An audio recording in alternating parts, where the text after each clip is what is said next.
جب میں گھر واپس آئی تو کافی زیادہ وقت گزر چکا تھا۔ اس وقت شام کا اندھیرا ہر سو پھیلنے لگا تھا۔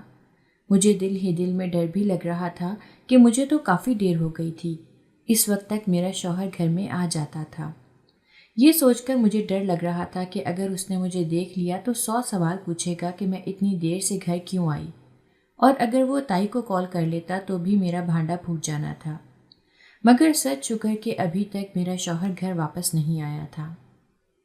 اس وقت میری سوکن بھی اپنے کمرے میں نماز پڑھ رہی تھی۔ مجھے یوں بھی اپنی سوکن کی پرواہ نہیں تھی۔ میں اسے آسانی سے خاموش کروا لیا کرتی تھی۔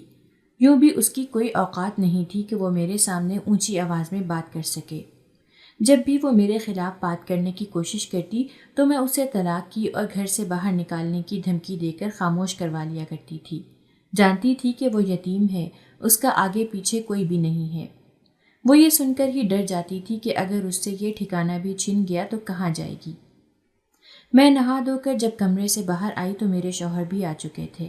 اس وقت میں سرخ رنگ کے کپڑوں میں ملبوس تھی اور میرا گورا رنگ خوب چمک رہا تھا۔ میرے دل میں چوٹ تھا۔ جب میرے شوہر نے مجھے غور سے دیکھا تو میں گڑبڑا گئی اور ان سے کہنے لگی کہ آپ مجھے اتنے غور سے کیوں دیکھ رہے ہیں؟ کیا کسی نے کچھ کہا ہے؟ تب وہ ہنس کر کہنے لگے کہ آج تم پہلے سے زیادہ خوبصورت لگ رہی ہو، یہی دیکھ رہا ہوں۔ پھر میں نے شرما کر سر جھکا لیا۔ اس کے بعد میری سوکن نے رات کا کھانا ہمارے کمرے میں ہی ہمیشہ کی طرح بھجوا دیا تھا۔ جب میں کچن میں برتن رکھنے گئی تو وہ مجھ سے سرسری سے انداز میں پوچھنے لگی کہ آج تم کہاں پر گئی تھی؟ کیا تمہارے شوہر کو پتا ہے کہ تم ہر دوسرے تیسرے دن گھر سے باہر نکل جاتی ہو اور لیٹ واپس آتی ہو؟ اب میں نے اسے غصے سے گھورتے ہوئے کہا کہ تم یہ بتاؤ کہ اگر تمہیں میرے شوہر نے گھر سے باہر نکال دیا تو تم کہاں جاؤ گی؟ یہ سن کر اس کا چہرے کا رنگ سفید پڑ گیا تھا اور میں یہ دیکھ کر سرشار سی رہ گئی تھی۔ اب میں احتیاط سے کام لے رہی تھی۔ مجھے اس بات کا ڈر تھا کہ کہیں ذرا سی گڑبڑ ہونے پر میرا شوہر مجھ سے بد دل نہ ہو جائے، اسے کہیں کچھ معلوم نہ ہو جائے۔ پچھلے کچھ دنوں سے میری طبیعت بھی سخت خراب تھی۔ نہ تو مجھ سے کچھ کھایا جاتا تھا اور نہ ہی میں آرام سے کوئی اور کام کر سکتی تھی۔ اپنی طبیعت سے گھبرا کر جب میں نے ڈاکٹر سے چیک اپ کروایا تو مجھے پتہ چلا کہ یہ بات پریشانی کی نہیں بلکہ خوشی کی تھی۔ میرے شوہر تو یہ سن کر بہت خوش ہوئے کیونکہ وہ تو کتنے سالوں سے اس بات کا انتظار کر رہے تھے۔ انہوں نے مجھ سے دوسری شادی بھی تو اسی مقصد کی بنا پر ہی کی تھی۔ وہ بات بات پر مجھے اپنا خیال رکھنے کی تاکید کرتے اور میری سوکن کو بھی کہتے کہ اسے کسی قسم کی تکلیف نہ ہو، اس سے گھر کا کوئی کام مت کروانا۔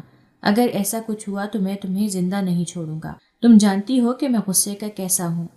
اور وہ بہت بری طرح سے ڈر گئی تھی۔ وہ تو ویسے بھی میرے آگے پیچھے ہی ہوتی رہتی تھی، اب تو بالکل ہی میری ملازمہ بن کر رہ گئی تھی۔ مجھے اس پر بالکل بھی ترس نہیں آتا تھا، بلکہ میں تو اس سے اپنی خدمت کروانے میں خود کو حق بجانب سمجھنے لگی تھی۔ مجھے لگتا تھا جیسے وہ دنیا میں میری خدمت کرنے کے لیے ہی آئی ہے۔ میں اس بات کا بھرپور فائدہ اٹھاتی تھی، جانتی تھی کہ وہ میری مرضی کے خلاف کچھ بھی نہیں کر سکتی تھی۔ پھر ایک دن میرے سر میں بہت ہی زیادہ درد ہو رہا تھا۔ میں نے سر درد کی ٹیبلٹ لی۔ میں اس وقت یہ بات بھول چکی تھی کہ مجھے ڈاکٹر نے کسی بھی قسم کی ٹیبلٹ لینے سے منع کیا تھا۔ پھر اچانک سے میری طبیعت خراب ہو گئی اور مجھ پر انکشاف ہوا کہ میری گود میں پلنے والا بچہ اب اس دنیا میں آنے سے پہلے ہی ختم ہو چکا تھا۔ یہ بات ایسی تھی کہ اگر میرے شوہر کو معلوم ہو جاتی تو وہ مجھ پر غصہ کرتے اور میں ان کے غصے سے بچنا چاہتی تھی۔ تبھی میرے ذہن میں خیال آیا کہ کیوں نہ میں اس سب میں اپنی سوکن کو پھنسا دوں۔ اس طرح سے ایک تو میرے راستے کا کانٹا بھی نکل جاتا اور دوسرا مجھے اپنا مقصد حاصل کرنے میں بھی کامیابی ہو سکتی تھی۔ پھر میں نے ایسا ہی کیا۔ شام کو جب شوہر گھر آیا تو میں نے اسے رو رو کر کہا کہ تمہاری بیوی نے میرے ساتھ غلط کیا ہے۔ اس نے مجھے جان بوجھ کر یہ دوا کھلا دی ہے جس سے میرا بچہ ختم ہو گیا ہے، اور یہ سب کچھ تمہاری بیوی نے حسد کی وجہ سے کیا ہے۔ میں پھوٹ پھوٹ کر رو پڑی تھی۔ میرے شوہر کو سخت غصہ تھا۔ اس نے پھر میری سوکن کو بہت مارا اور اسے طلاق دے کر گھر سے باہر نکال دیا۔ وہ بہت رو رہی تھی، فریاد کر رہی تھی، مگر میرے شوہر نے اس کی ایک بھی نہیں سنی۔ یوں بھی اسے لگتا تھا کہ دنیا میں سب سے زیادہ سچی تو میں ہی ہوں۔ اسے تو اپنی پہلی بیوی سے بالکل بھی انسیت نہیں تھی۔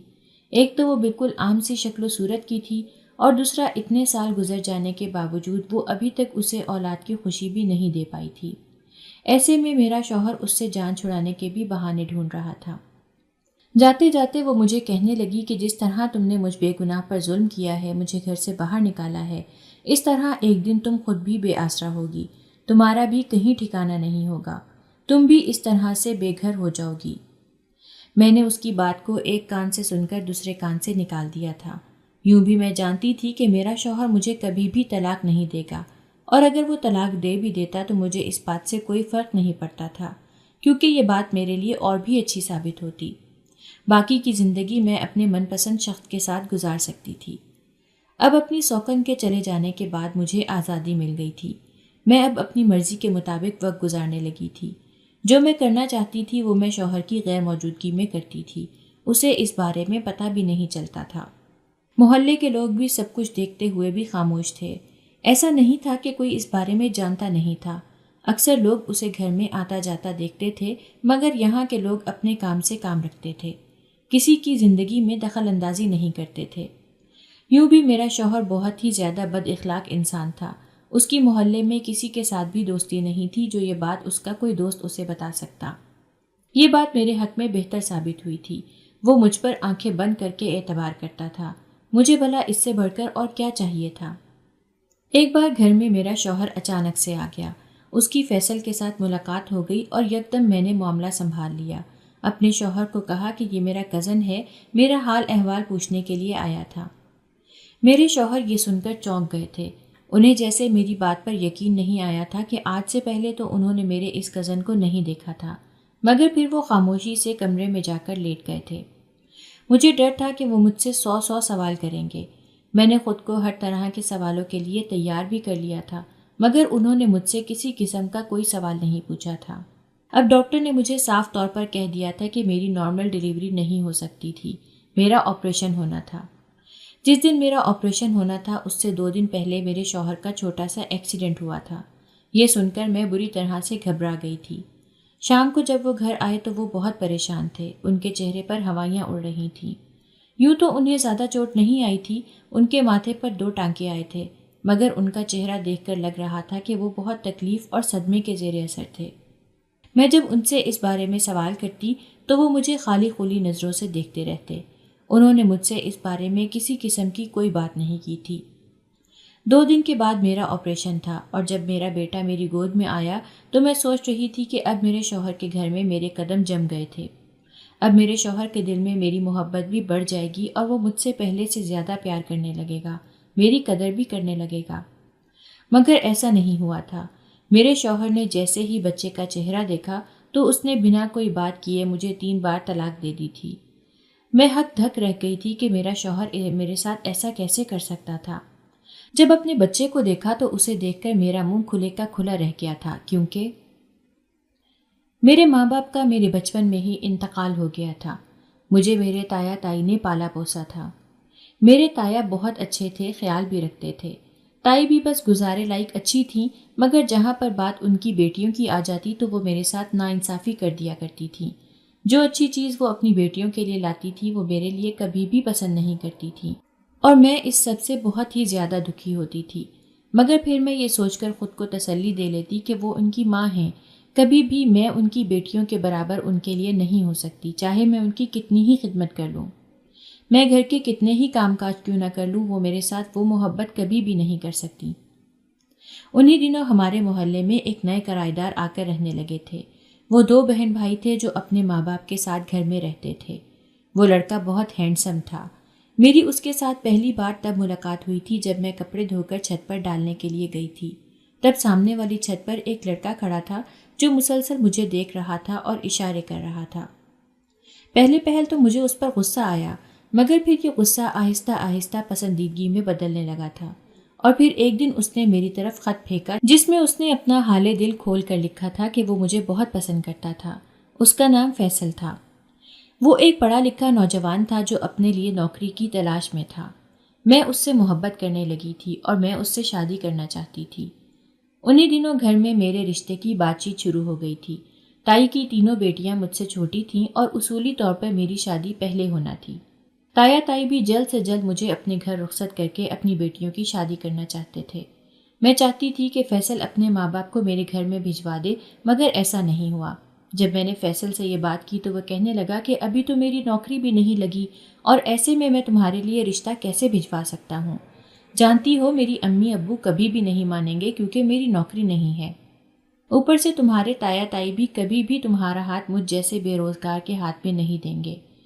بات اس کی ٹھیک تھی، مگر یہ سن کر میں رونے لگی کہ میں تمہارے بغیر نہیں رہ سکتی، تم کسی طرح سے سب کو منا لو۔ مگر وہ شاید بزدل تھا یا مجھ سے محبت نہیں کرتا تھا، اس نے ہتھیار پھینک دیے تھے اور پھر تایا تائی نے ایک رشتہ دیکھ کر میری شادی کر دی تھی۔ یہ میرے شوہر کی مجھ سے دوسری شادی تھی۔ انہوں نے دوسری شادی اولاد کی وجہ سے کی تھی۔ ان کی پہلی شادی کو 10 سال کا عرصہ گزر گیا تھا اور ابھی تک وہ اولاد کی نعمت سے محروم تھے۔ مجھ سے بھی وہ عمر میں کافی بڑے تھے۔ ان کے ساتھ میری انڈرسٹینڈنگ نہ ہونے کے برابر تھی۔ مجھے ابھی تک فیصل سے شادی نہ ہونے کا ملال تھا اور ابھی تک مجھے وہ ٹوٹ کر یاد آتا تھا۔ اور پھر ایک دن جب میں میکے میں گئی تو تبھی میری اس کے ساتھ گھر میں داخل ہوتے ہوئے ملاقات ہوئی تھی اور پھر اس کے ساتھ میری دوبارہ سے بات چیت ہونے لگی تھی۔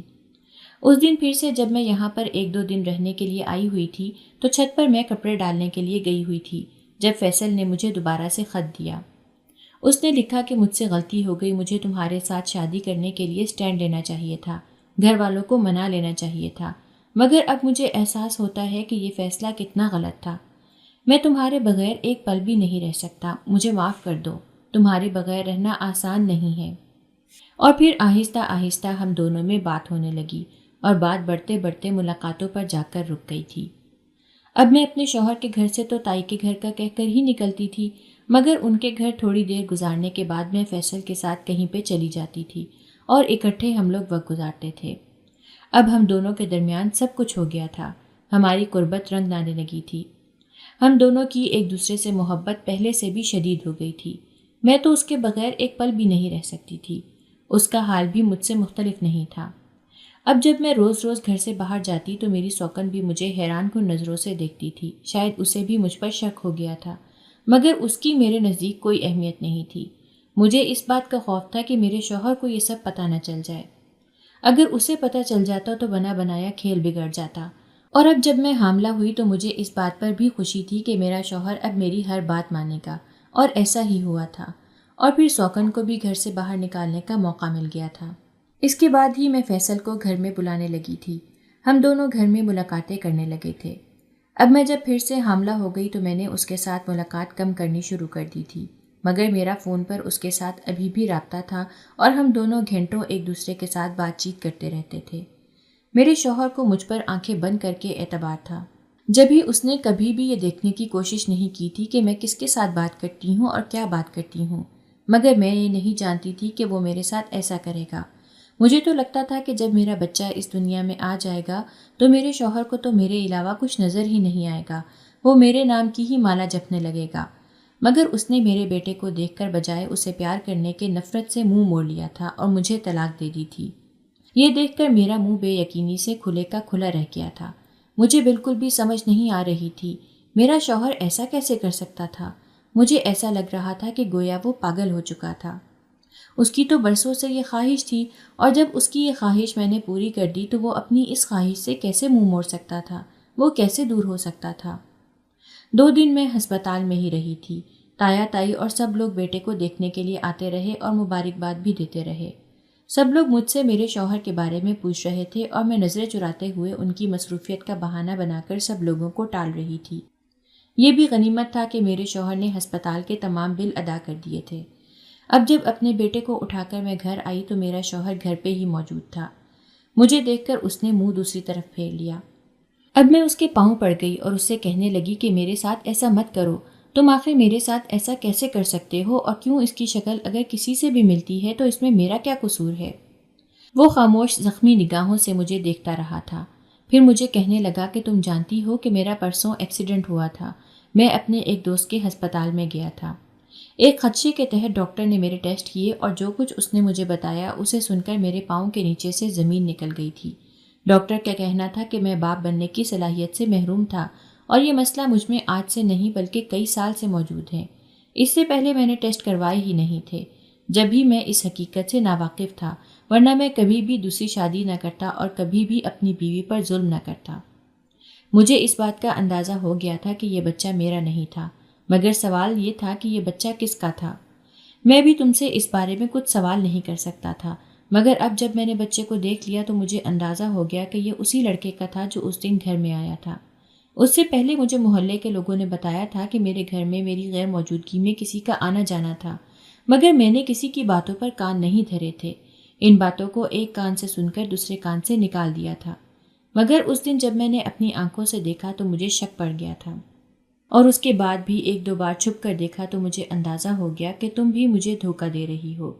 مگر میں محض اپنے بچے کی وجہ سے خاموش تھا کہ جب میرا بچہ دنیا میں آ جائے گا تب میں تمہیں گھر سے نکال دوں گا۔ مگر میں کیا جانتا تھا کہ یہ بچہ میرا نہیں تھا، بلکہ میں تو باپ بننے کی صلاحیت سے ہی محروم تھا۔ اب مجھے خود پر رونا آ رہا ہے کہ میں نے اپنی بیوی پر اتنا ظلم کیا۔ وہ یتیم تھی اور میری ماں نے مجھے خاص طور پر تاکید کی تھی کہ اپنی بیوی کا خاص خیال رکھنا، یہ بہت معصوم ہے، یہ دنیا سے انجان ہے۔ مگر میں نے اپنی ماں کی باتوں پر عمل نہیں کیا، ان کی نصیحت کو بھلا دیا، اور آج میں اس بات پر پچھتا رہا ہوں۔ تب میں روتے ہوئے گھر واپس گئی تھی اور پھر میں نے تایا تائی کو بتا دیا کہ میرے شوہر نے مجھے چھوڑ دیا تھا۔ میں نے اپنے شوہر سے ایک وعدہ لیا تھا کہ وہ میری یہ بات کسی کو بھی نہیں بتائے گا، اور اس نے بھی اس وعدے کا بھرم رکھا تھا۔ اس نے ساری بات اپنے اوپر لے لی تھی۔ وہ کہنے لگا کہ میں نے اپنی مرضی سے اسے طلاق دی ہے، اس میں اس کا کوئی قصور نہیں ہے۔ سب لوگ حیران تھے کہ بیٹا پا کر تو سب لوگ خوش ہوتے ہیں، اور وہ کیسا انسان ہے جس نے اپنا گھر توڑ دیا۔ اب جب میری عدت مکمل ہو گئی تو میں اس بات پر خوش تھی کہ اب میں فیصل سے مل سکتی تھی، اب ہم ہمیشہ کے لیے ایک ہو سکتے تھے۔ جب میں نے اس سے یہ بات کی تو وہ صاف مکر گیا اور کہنے لگا کہ میری تو ابھی تک جاب نہیں لگی، میں ایسا کیسے کر سکتا ہوں؟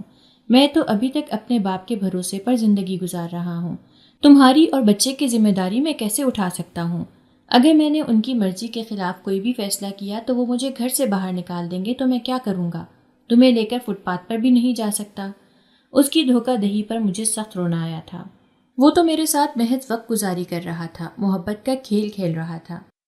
مجھے خود پر افسوس ہو رہا تھا کہ میں نے اس شخص کی وجہ سے اپنا گھر، اپنی زندگی برباد کر دی، اپنی جنت کو کھو دیا اور اپنے شوہر سے دور ہو گئی۔ مجھے ایسا نہیں کرنا چاہیے تھا، مگر پچھتانے سے کیا ہو سکتا تھا؟ تایا تائی تو مجھے کچھ بھی نہیں کہتے تھے، مگر محلے اور خاندان والوں کی باتیں سن سن کر میں پاگل ہو چکی تھی۔ مجھے خود پر افسوس ہوتا تھا کہ میں نے یہ سب کیوں کیا تھا۔ اور پھر میری حالت کو دیکھتے ہوئے تایا نے میری ایک اور جگہ پر شادی کروا دی تھی۔ شادی کی رات جب میں نے اپنے شوہر کو دیکھا تو میں پھوٹ پھوٹ کر رو پڑی، کیونکہ وہ مجھ سے دگنی عمر کا تھا اور پہلے سے شادی شدہ تھا۔ اس کی عمر کے ساتھ تو میں سمجھوتا کر بھی لیتی، مگر اس کی زبان بہت بری تھی۔ اسے بات بات پر گالی دینے کی اور بات بات پر شک کرنے کی عادت تھی۔ وہ تو مجھے اپنی مرضی سے سانس بھی نہیں لینے دیتا تھا۔ اب میں نے جب اپنے شوہر کو دیکھا تو میرے ذہن میں اپنی سوکن کا سراپا گھوم گیا، جس نے مجھے بددعا دی تھی کہ تم نے مجھے بے آسرا کیا ہے تو تم بھی بے آسرا ہوگی۔ اس کی بددعا سچ ثابت ہو گئی تھی۔ میں آباد ہو کر بھی بے آباد تھی، نہ جانے وہ خود کہاں تھی، کس حال میں تھی۔ آج مجھے احساس ہو رہا تھا کہ مجھے اس پر الزام نہیں لگانا چاہیے تھا، میں خود خالی ہاتھ رہ گئی تھی۔